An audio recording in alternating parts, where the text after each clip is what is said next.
UN Commission of Inquiry for Palestine has come out and said that there's enough evidence for genocide. So I read the report. There's a few things I want to go over inside the report, some potential flaws, and then I'll play a clip of Mehdi Hassan interviewing the people who wrote the report.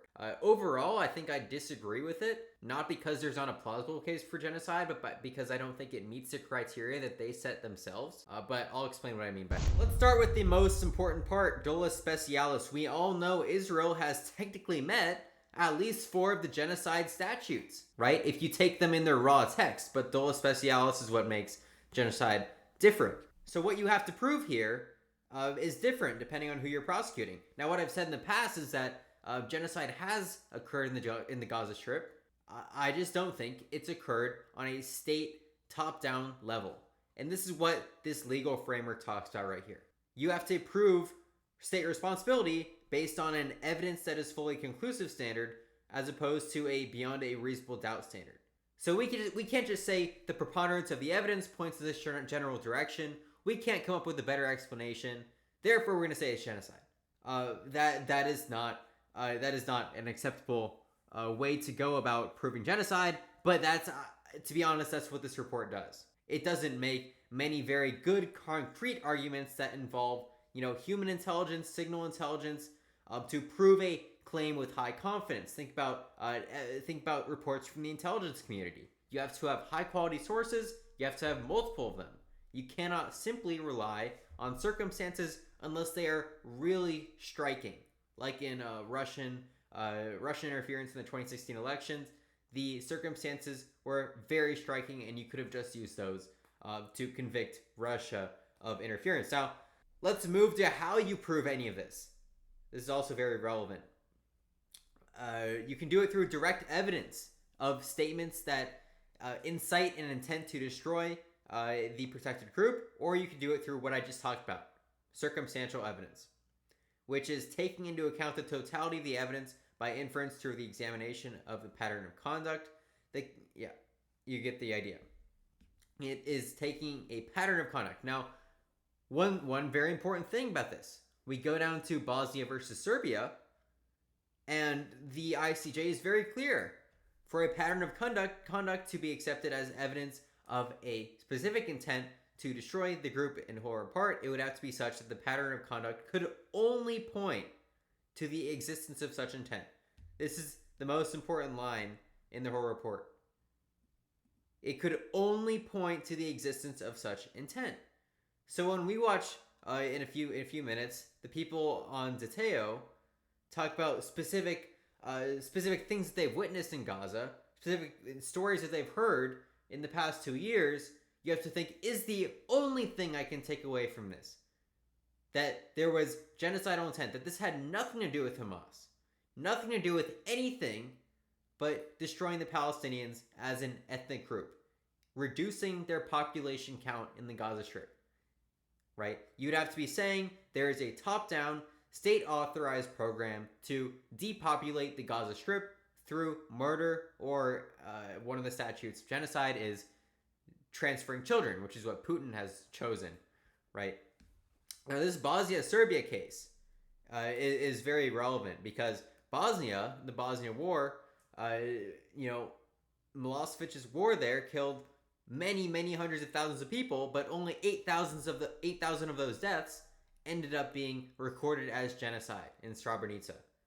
That's what the ICJ found. When we're looking at other examples of genocide, the UN Commission for Inquiry on Darfur in 2005, right, said that there's not enough evidence for genocide, which is why I think this report, into its totality, is actually kind of embarrassing, because Darfur, by all accounts, was much worse than what's happening in Gaza.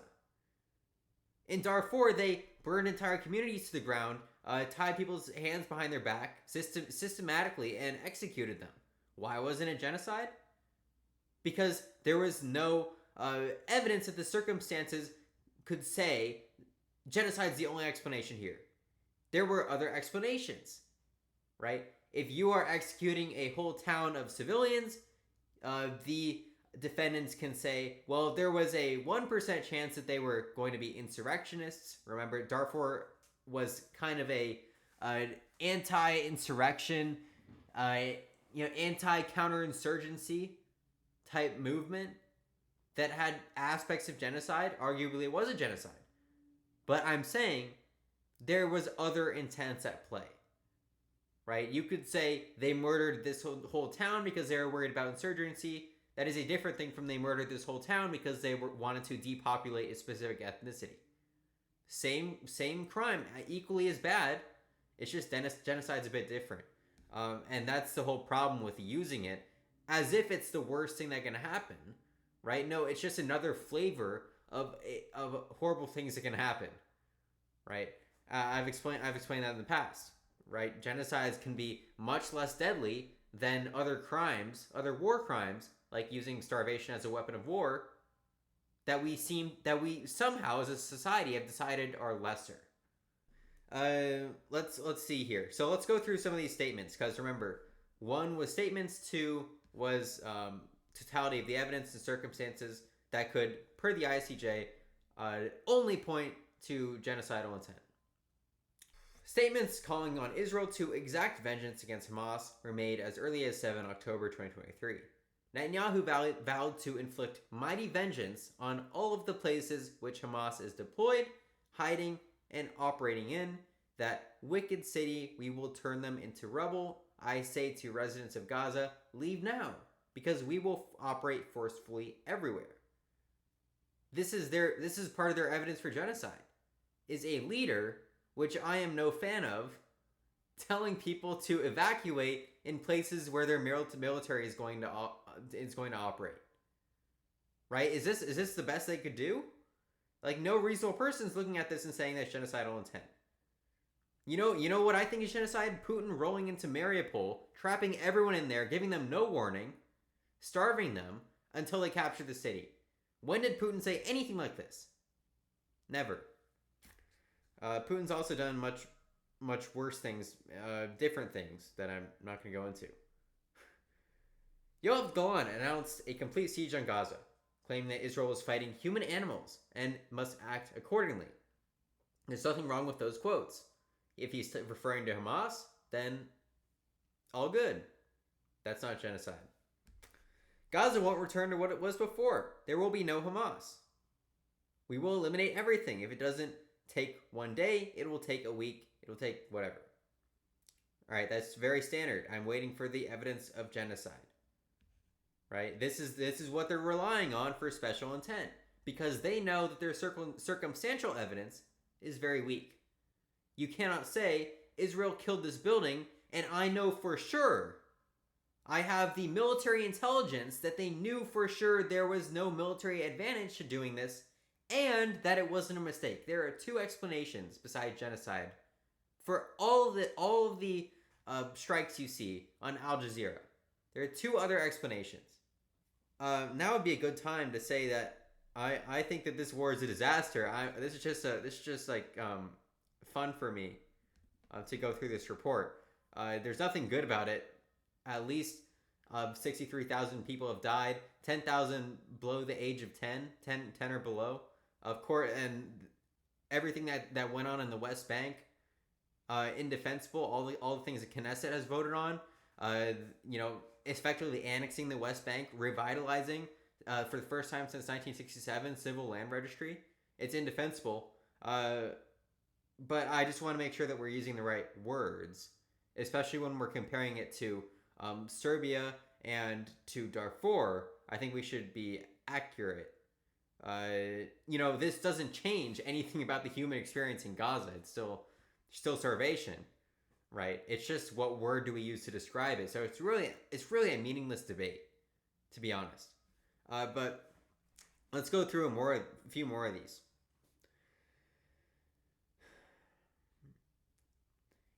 Colonel Erez Eshel said, "Vengeance is a great value. There is vengeance for what they did to us. In 100 years, they will know that you do not mess with the Jews. It will take so many years to revive from this blow. The place will be a foul land. They will not be able to live here." Now, this is more evidence for genocide. This could be used in a genocide argument. Now, again, This does not prove genocide. This is one person on one day in the Israeli government saying something. There's an even more outrageous quote, by the way. Don't think don't I don't take don't think that I don't think that there have been absurd things said by Israeli officials. I mean, obviously that's not true. The one guy, military leader, literally called for genocide. I think it was a few weeks ago. I can't recall his exact words. A video published on X showed soldiers from the brigade dancing and singing "Let Your Villages Burn." An Israeli security forces spokesman responded to this incident, saying the conduct of the soldiers is not consistent with the IDF's values. All right, that seems to make sense. All right, we'll do one more. A recording of a former head of Israel's military intelligence stated that the fact that 50,000 had already been killed in Gaza is necessary and required for future generations. He added that for every Israeli killed on 7 October, 50 child Palestinians should die. Yeah, this is the quote I'm remembering.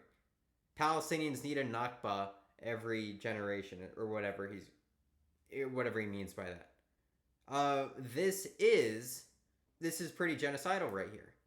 So you could use this as to contribute to your evidence for genocide. This is one person at one time, though, right? It's a former head, retired. It doesn't explicitly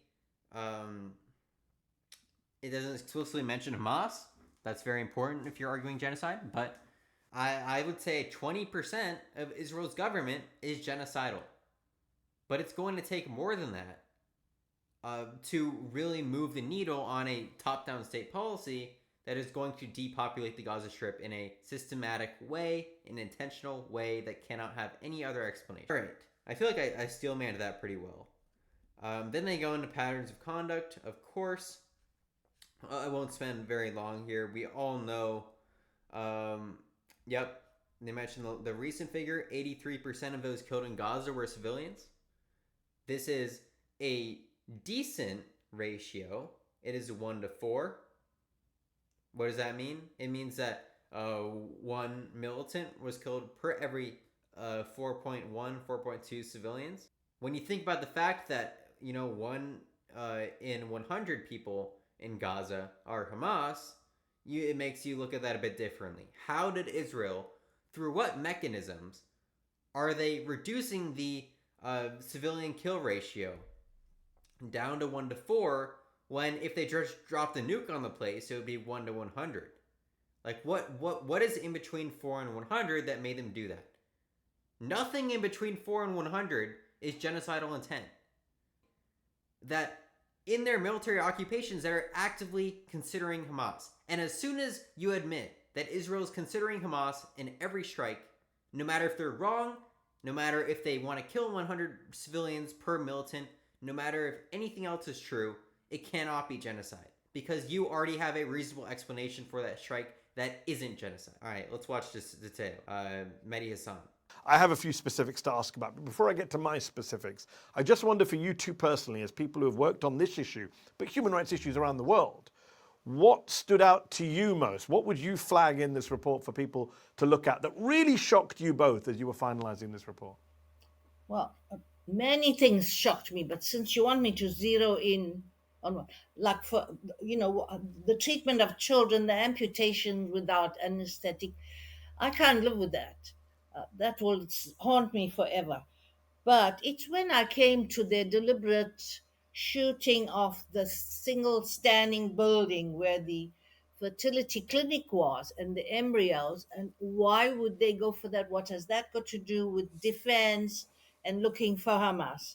That immediately reminded me of the Rwanda genocide where I was a judge and where they ripped the bellies of pregnant women, pulled out the uh, fetuses because they wanted to kill off the entire Tutsi group so that future generation wouldn't know what a Tutsi looked like, to quote them.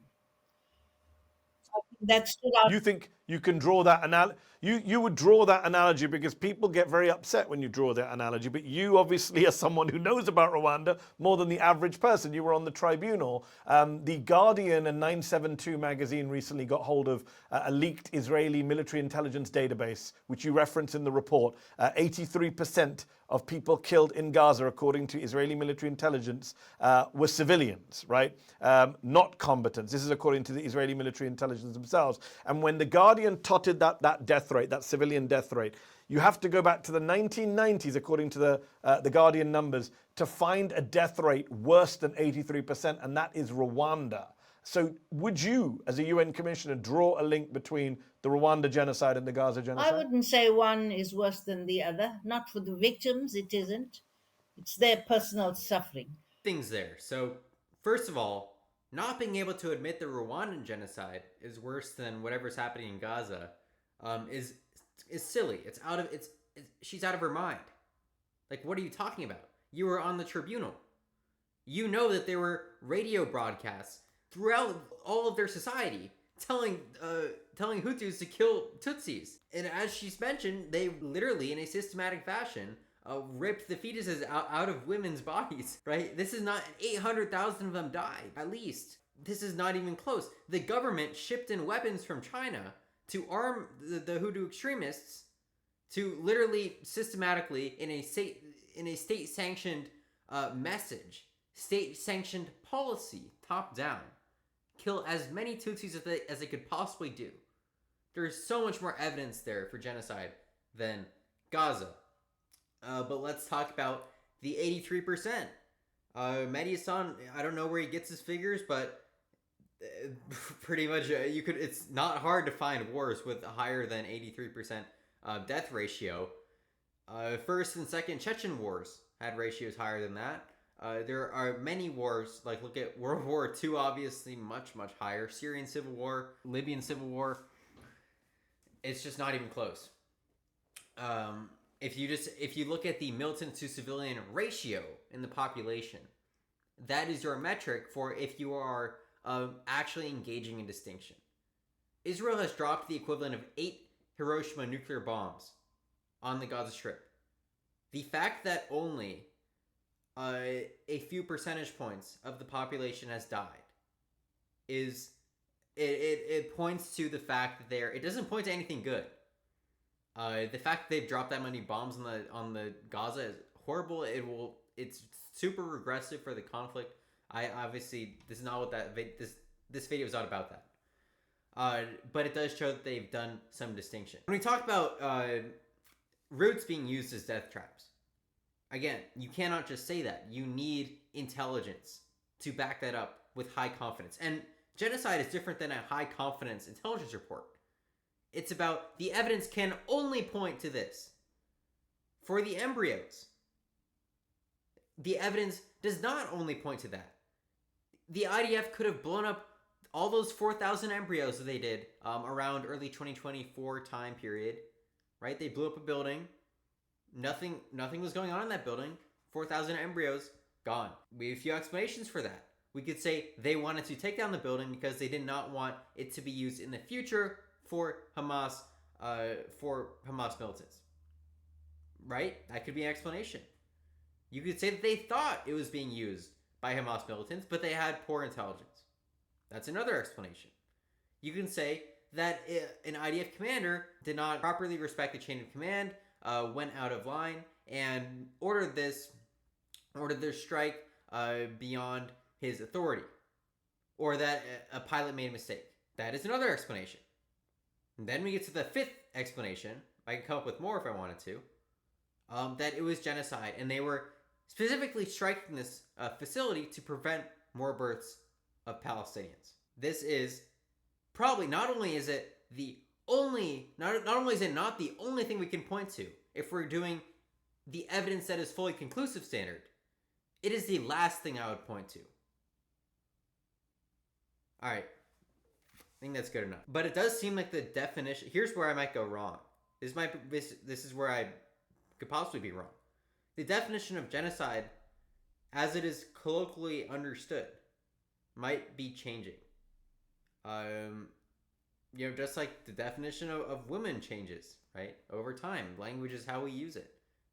I just made a 20-minute video about a word, right? And the word changes nothing about the human suffering and the realities on the ground.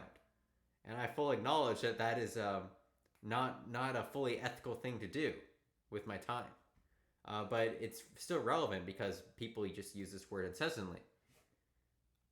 It might be changing, and maybe we will get an ICJ opinion, and Israel will be convicted of genocide, and we will move forward with a looser definition of genocide, and that's fine.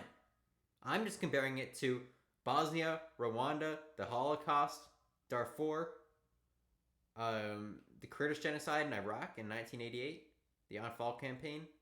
I'm trying to be accurate as much as I can. If there's evidence for genocide, I would love to be able to come on here and say, I have all the evidence for genocide. Everyone out here is reporting it wrong. The American media has been totally lying to you. I would 100% do that. I'm a card-carrying believer in believing the experts, the human rights groups, but here I happen to think that they have gone beyond the pale and have not been the most accurate and good faith in regards to the criteria for genocide and if they're met.